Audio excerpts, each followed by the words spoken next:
My brothers and my sisters in Islam, I end with an amazing story of one of the great scholars who used to live in Medina.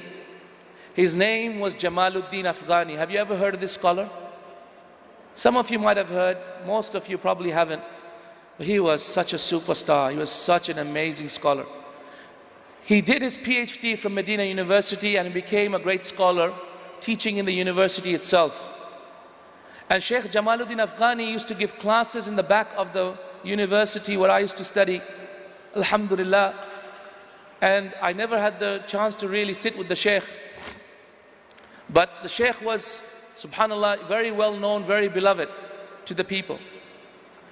So once the Sheikh was giving a class, and whilst giving a class he had a massive pain in his tummy.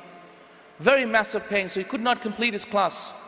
So they took him to the hospital, they fixed him up, they did whatever they did. They did some tests, told him, come back after a week, we'll give you the results of the test. They did some biopsies, etc. He came back home, continued his classes for a week, and then after a week, he sent his students off to get the results from the hospital.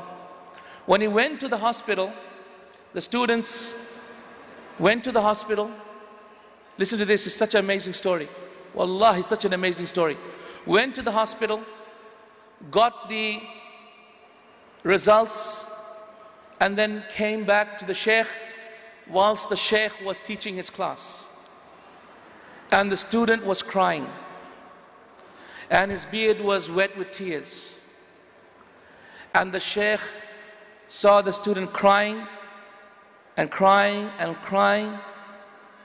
And as he sat down in front of them, in front of the class, so he smiled. He knew there was bad news, but he smiled. So what did he say? He said, did you get the results? He said, yes, ya Sheikh, I got the results. And the student goes, the doctors have given you only a few days more to live. Only a few days more to live. And when that news hit, all the other students were shocked. They loved the Sheikh so much. They started crying. And they all got up and they hugged the Sheikh and grabbed the Sheikh and started kissing him and hugging him. And do you know what he said? He was the only one who wasn't crying and he was smiling. Do you know what he said? He said, أَحَبَّ اللَّهَ لِقَائِي أَفَلَا أُحِبُّ لِقَاءَهُ. He said, Allah loves to meet me. Allah is waiting to meet me. Should I not love to meet Him? وآخر دعوانا أن الحمد لله رب